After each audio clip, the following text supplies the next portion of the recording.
This includes a religion of mumbo-jumbo doublespeak.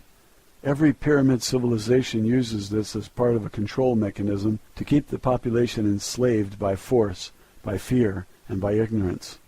The indecipherable muddle of irrelevant information, geometric designs, mathematical calculation, astronomical alignments are part of the false spirituality based on solid objects rather than immortal spirits, in order to confuse and disorient the Isbis on earth. When the body of a person died, they were buried with their earthly possessions, including their former body wrapped in linen, to sustain their soul, or ka, after death. An Isbi does not have a soul. An Isbi is a soul. On the home planet of an Isbi, their material possessions were not lost, stolen, or forgotten when the being died or left the body. An Isbi could return and claim the possessions. However, if the Isbi has amnesia, they will not remember that they had any possession. So governments, insurance companies, bankers, family members, and other vultures can pick their possessions clean without fear of retribution from the deceased. The only reason for these false meanings is to instill the idea that an Isbi is not a spirit but a physical object. This is a lie. This is a trap for an Isbi. Countless people have spent endless hours attempting to solve the jigsaw puzzle of Egypt and other old empire civilizations. They are puzzles made of pieces that do not fit. A question states its own answer. What is the mystery of Egypt and other pyramid cultures? Mystery.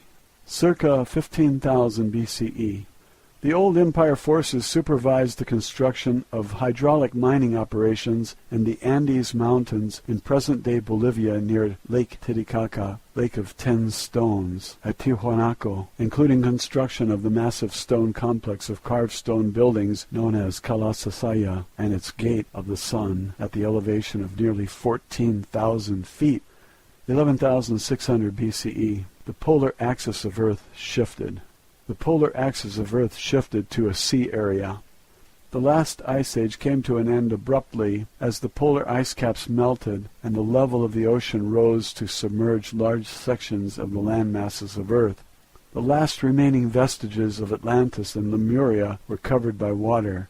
Massive extinctions of animals occurred in the Americas, Australia, and the Arctic regions due to the shift of the poles. 10,450 BCE. Plans were made by the old empire Isbi called Thoth for construction of a great pyramid of Giza. The 4 air shafts of the pyramid point precisely to key stars in the old empire as seen from Giza this year.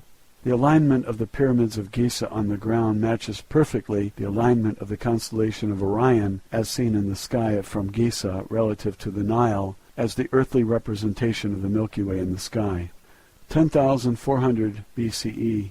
According to the Earth historian Herodotus records from the ruined civilizations of Atlantis, containing electronic technology and other technology of that society, were buried in a vault beneath the paws of the Sphinx. The Greek historian wrote that he was told about this by some of his friends who were priests of Anu, the Sumerian god, at the Egyptian city of Heliopolis.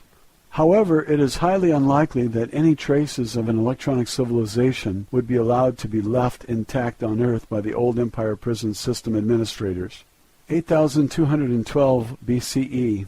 The Veda or Vedic hymns are a set of religious hymns that were introduced to the societies of Earth. They came forward in spoken tradition, memorized from generation to generation.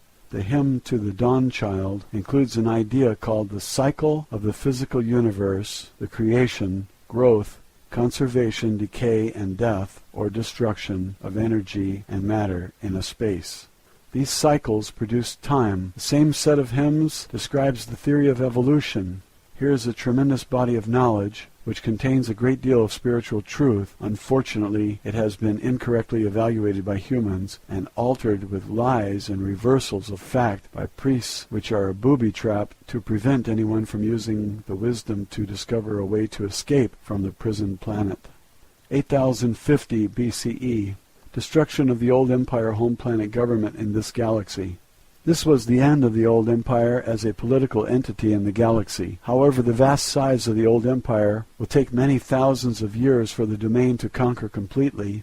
The inertia of the political, economic, and cultural systems of the old empire will remain in place for some time to come. However, remnants of the old Empire space fleet in the solar system of Earth were finally destroyed in 1230 AD. In addition to operatives of the old Empire who run the Earth prison operation, there were other beings from the old Empire who came to Earth. Since Earth was no longer under the control of the old Empire, after their defeat by the Domain forces, there was no police force to control military renegades, space pirates, miners, merchants, and entrepreneurs who came to Earth to exploit the resources of the planet for personal gain and many other nefarious reasons. For example, the history of the Earth according to the Jewish people describes the Nephilim. Chapter 6 of the book of Genesis describes the origin of Nephilim. Now it came about, when men began to multiply on the face of the land, and daughters were born to them, that the sons of God saw that the daughters of men were beautiful, and they took wives for themselves whomever they choose. The Nephilim were on earth in those days, and also afterward, when the sons of God came into the daughters of men, and they bore children to them. Those were the mighty men who were of old, men of renown. The ancient Jewish people who wrote the history book called the Old Testament were slaves, herders, and gatherers. Any modern technology, even a simple flashlight, would seem astounding and miraculous to them. They attributed any unexplainable phenomenon to technology of the workings of a god. Unfortunately, this behavior is universal among all ISBEs who have been given amnesia and cannot remember their own experiences, training, technology, personality, or identity. Obviously, if these were men and they mated with earth women, they were not sons of God. They were ISBEs who inhabited biological bodies in order to take advantage of the political situation in the old empire, or simply to indulge in physical sensation. They set up small colonies of their own on Earth beyond the reach of the police and tax authorities. Coincidentally, one of the most serious crimes an ISBE could commit in the old empire was to violate income tax regulations. Income taxes were used as a slavery mechanism and a punishment in the old empire. The slightest error in a tax report made an ISBE untouchable, followed by imprisonment on Earth. 6750 BCE. Other pyramid civilizations were set up by the old empire on Earth. These were established in Babylon, Egypt, China, and Mesoamerica. The Mesopotamian area provided service facilities, communication stations, spaceports, and stone quarry operations for these false civilizations. Ptah was the name given to the first in a succession of administrators from the old empire who represented themselves to Earth population as divine rulers. Ptah's importance may be understood when one learns that the word Egypt is a Greek corruption of the phrase Het Ka Ptah, or House of the Spirit of Ptah. Ptah was nicknamed the Developer. He was a construction engineer. His high priest was given the title Great Leader of Craftsmen. Ptah was also the god of reincarnation in Egypt. He originated the opening of the mouth ceremony, which was performed by priests at funerals to release souls from their corpses. Of course, when the souls were released, they were captured, given amnesia, and returned to Earth again. The so-called divine rulers who followed Ptah on Earth were called Neter, meaning guardians or watchers by the Egyptians. Their symbol was the serpent, or dragon, which represented a secret priesthood of the old empire called the Brothers of the Serpent. Old empire engineers used cutting tools of highly concentrated light waves to quickly carve and excavate stone blocks. They also used force fields and spacecraft to lift and transport blocks of stone weighing hundreds or thousands of tons each. The placement on the ground of some of these structures will be found to have geodesic or astronomical significance relative to various stars in this galactic region. The buildings are crude and impractical compared to building standards on most planets. As an engineer of the domain, I can attest that makeshift structures like these would never pass inspection on a planet in the domain. Stone blocks such as those used in pyramid civilizations can still be seen, partially excavated in the stone quarries in the Middle East and elsewhere. Most of the structures were hastily built props, much like the false facades of the Western town on a set of a motion picture. They appear to be real and to have some use or value. However, they have no value. They have no useful purpose. The pyramids and all of the other stone monuments erected by the old empire could be called mystery monuments. For what reason would anyone waste so many resources to construct so many useless buildings, to create a mysterious illusion? The fact of the matter is that each one of the divine rulers were Isbis who served as operatives of the old empire. They were certainly not divine, although they were Isbis. 6248 BCE. The beginning of active warfare between the Domain Space Command and the surviving remnants of the old Empire space fleet in this solar system that lasted nearly 7,500 years. It began when an installation was established in the Himalaya Mountains by a battalion of the 3,000 officers and crew members of the Domain Expeditionary Force. The installation was not fortified, as the Domain was not aware that the old Empire maintained Earth as a prison planet. The Domain installation was attacked and destroyed by space forces of the old Empire, who continued to operate in the solar system of Earth. Isbis of the Domain battalion were captured, taken to Mars, given amnesia, and sent back to Earth to inhabit human biological bodies. They are still on Earth. 5965 BCE. Investigations into the disappearance of Domain forces in this solar system led to the discovery of old Empire bases on Mars and elsewhere. The Domain took over the planet Venus as a defensive position against the space forces of the old Empire. The Domain Expeditionary Force also monitors life forms on Venus, which has a very dense, hot, heavy atmosphere of sulfuric acid clouds.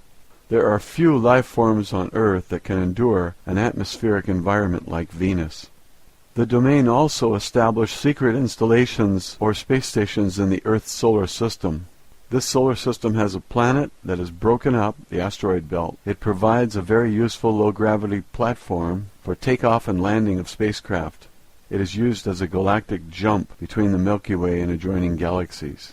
There aren't any planets at this end of the galaxy that can serve as a good galactic entering spot for incoming transport and other ships. But this broken-up planet makes a very ideal space station. As a result of our war against the old Empire, this area of the solar system is now a valuable possession of the Domain. 3450 to 3100 BCE. The intervention into the affairs of Earth by the old Empire operatives, or divine gods, was disrupted at this time by the Domain forces. They were forced to replace themselves with human rulers. The first dynasty of human pharaohs, who united Upper and Lower Egypt, began with the rule of a pharaoh who coincidentally was named Men. He established the capital city called Men-Nefer, the beauty of men, in Egypt. This started the first succession of 10 human pharaohs and a period of 350 years of chaos that followed in the administrative ranks of the old empire. 3200 BCE. As I mentioned earlier, Earth was under attack between the Domain and the old empire forces during this period. Of course, this does not make any sense to archaeologists or historians on Earth, because the Egyptian period is a space opera era period. Since Earth historians have amnesia, they assume that this was only a religious period. Further, because the technology and civilizations installed on Earth during this period were pre-packaged, they did not evolve on Earth. Of course, there is no evidence anywhere on Earth of an evolutionary transition which resulted in sophisticated mathematics, language, writing, religion, architecture, cultural traditions in Egypt, or any of the pyramid civilizations. These cultures, complete with all the details of racial body types, hairstyles, facial makeup, rituals, moral codes, and so forth, just appeared as complete integrated packages. The physical evidence suggests that all evidence of the intervention of the Domain or the old empire forces or any other extraterrestrial activity has been carefully cleaned up so as not to create suspicion. The old empire force does not want the Isbis of Earth to suspect that they have been captured, transplanted to Earth, and brainwashed. So Earth historians continue to assume that Egyptian priests were not supposed to have ray guns or other technology of the old empire, and they suppose that there was nothing going on Earth except some priests walking around saying Amen, which the Christians still say.